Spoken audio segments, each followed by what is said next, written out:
Do you tell yourself lies as an aspiring TEDx speaker? Is there a voice in your head telling you something that's not true? Or bigger than that, do you assume that it is truth?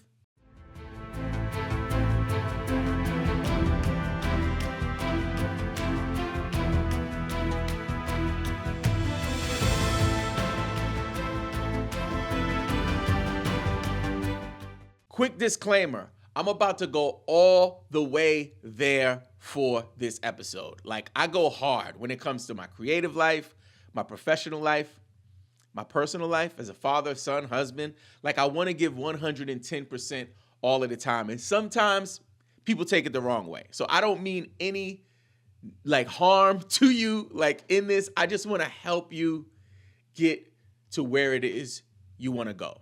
I've met so many people on this journey.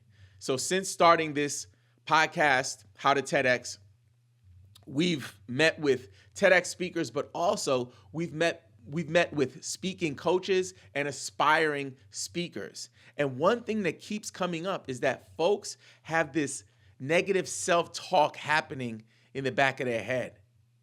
And oftentimes it moves to the front.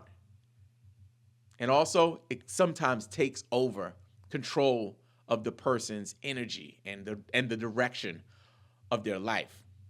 And I want to talk about it. I want to unpack it a little bit. So one of the lies that I'm hearing the most, one of the lies that people consistently talk about, whether I'm in Facebook groups where I see it a lot, or when people sign up for our newsletter where we share our weekly TEDx applications, right? So every week, visit robinnathaniel.com and you can get access to a TEDx application.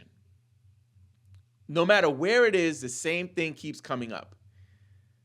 People are lying to themselves about the borders that surround them in terms of their quest to land on a TEDx stage. Borders. So imagine this.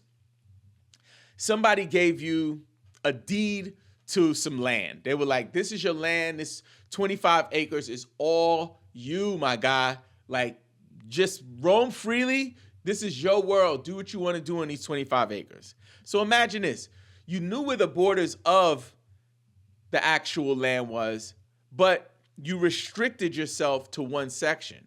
People in your life were like, hey, you got 25 acres. Let's go out and explore a little bit. Nah, I'm going to just stay right here where the house is, where the fireplace is. I'm going to stay warm and I'm going to stay comfortable.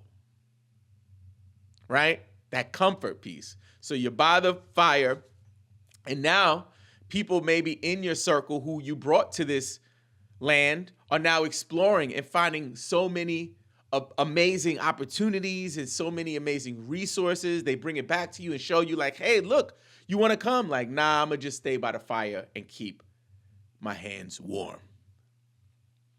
And that's what I'm seeing with speakers who are receiving these TEDx applications and then putting borders around their message, right? So instead of applying for a TEDx event that is being hosted in London, UK, you're waiting for the right application, an application that's maybe close to where you live, maybe in the region that you live, maybe in the town that you live, maybe at the university that you went to. So you're creating these imaginary borders, and essentially you're restricting yourself to the opportunities. You're trying to keep your hands warm in front of this fireplace of comfort, and you're not allowing yourself to reach the people that you need to reach with your message. So my suggestion and recommendation for you when it comes to these borders that you're creating for yourself is like break through the wall. When you get your next TEDx application, even if it's for the practice, right? Like getting the reps in of creating your pitch, saving that document, making it better for the next pitch, carving it out to match with the theme of the event. But you can't sit there in front of this fireplace, warming your hands, complaining about how all your friends keep walking the 25 acres and coming back with TEDx acceptance letters. You got to go out there and get it. The next thing I want to talk about in terms of these lies that aspiring TEDx speakers are telling themselves is you need to pay attention to the labels that people put on you. Because they will. Let's say you've been a musician for a large part of your life. You've been a musician, a rapper, producer, drummer. That's all people know you as. It's aligned and connected, ingrained in your identity. It's who you are, who you've been. But you want to be more. You don't just want to be a musician. You also want to be a speaker. You also want to be a nonprofit leader. You also want to be a philanthropist. You also want to be a coach of a basketball team. Like whatever it is that your next phase of life has for you, then you have to make sure that people are not casting labels on you that will prevent you from getting the opportunities that would lead to you walking into the next stage of your life. So if in fact people are saying that you are something that you don't aspire to be anymore, it's okay to point it out to them, and more importantly, it's okay for you to walk in the new version of yourself. Consistency is one of the big topics when people start thinking about, well, what do I need to do to actually blow up on social media or land the speaking gigs, get paid gigs? You got to be consistent. You got to be consistent. And listen, y'all, it's like, it irritates me a little bit. It really does, because I think that consistency cannot be measured based on what others are doing, right? The people that you watch online might have entire teams that feed into them being able to be that consistent, whether it's showing up online, whether it's showing up with their email list, sending weekly messages or daily messages even, being consistent with how many TEDx applications they're putting in. Some people have teams. Some people hire coaches or use services. You're one person by yourself. No team right now? If I'm talking to you, then let this sink in. You create the level of consistency that you have based on your bandwidth. I like to call it practical consistency. Practical consistency. So you're not trying to like, yo, I'm gonna drop one episode a day or a week, and I'm gonna do one short form video every day, knowing that you don't have the bandwidth for that. I got a whole career, y'all. Like I got a jobby job, and it requires a lot of my bandwidth. And my job is my number one priority when it comes to the activities that I do to create revenue, because it brings the most revenue into my family. It's the hugest, it's the largest investor into what I'm doing in life, taking care of my family, being able to create content like this. So when I go into any creative projects that I'm working on and stuff like that, I have to make sure that I prioritize the priority, right? Which is my main gig, my career, right?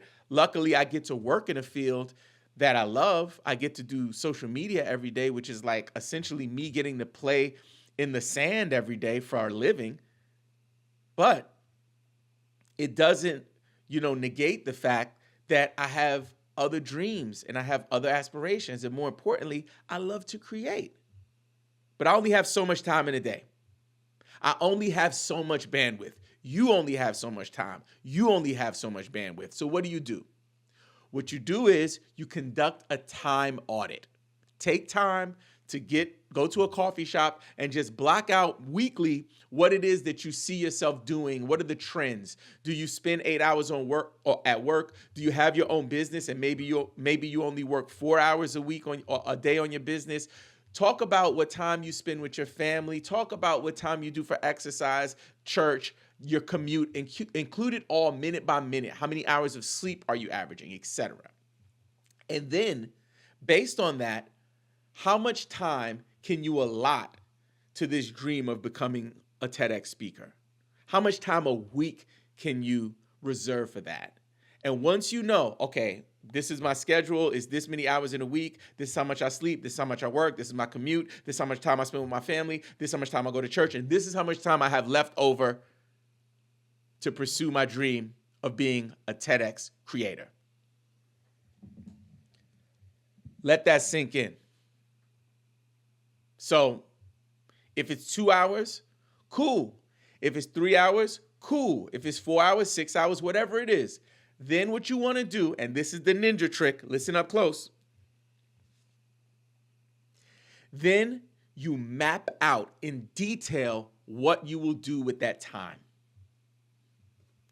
Like down to the most intricate detail, what you're going to do with that time. That's called practical consistency. So you're being practical about, hey, this is how much time I have in my life. This is how much time I have for this thing. And this is how I'm going to utilize that time. For me, my family has been so understanding to the fact that daddy and hubby has this thing that he loves to do.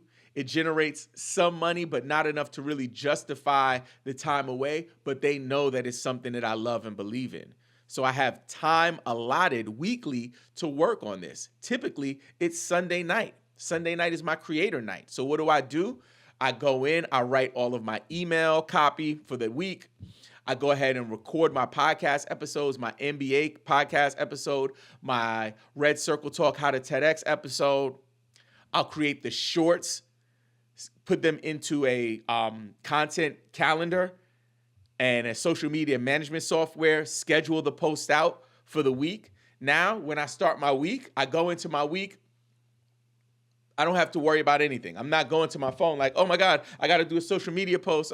I have to write this email. I'm not panicking. I'm not doing any of that because I'm practicing a proven system that allows me to create on a consistent basis, and that is called practical consistency. I can go deeper on that if you guys want me to go deeper on practical consistency and what I do and give you like the day-to-day, what systems I'm using, what platforms I'm using to get the content out, but also to stay consistent. Please let me know. And I'll create an episode all about that because I want to get you on to the TEDx stage by any means necessary. I dropped my book. Give me 1 second. I dropped this book. I gotta pick it up. Okay, so last thing. People are lying to themselves, and this is connected to consistency, but this is its own topic, and I can do a whole episode about this as well, but they're lying to themselves about having the capability or the technical skills needed to do the thing. So people are like, you got to get on social media. You got to start an Instagram account. You need a TikTok, right? I don't know how to do that, right? I'm in my 40s. What are you talking about, Robin? How am I supposed to do that? I'll tell you how. Let go of the lie, first of all. That's not true. You can do it. All you have to do is leverage this age of automation. Just like I talked about with my social media management software that I used. It puts the post out for me. And there's some people in the social media marketing space that might say using social media management software can impact your account. For me, that's a risk that I have to take. Most social media platforms like that, social media management platforms like that have huge disclaimers that it will not. They have API like contracts and deals and systems that work through these social media platforms. So none of that really is supposed to happen. However, I've seen on some platforms that it takes, your content might take a hit. Some platforms, it doesn't perform as well. But then I have other platforms, for example, TikTok, where I'm distributing, I want to say 7 short form videos a week for my basketball channel. And all of those videos do well. They perform exceptionally well. Over 5,000 views, some even past 10,000 views consistently. So the point that I'm making to you is leveraging automation can be the way that you can skip the step of having to actually learn the thing. Instead of having to learn everything, you can pay for a software that will actually automate the process for you and make it that much easier. I'll end with this.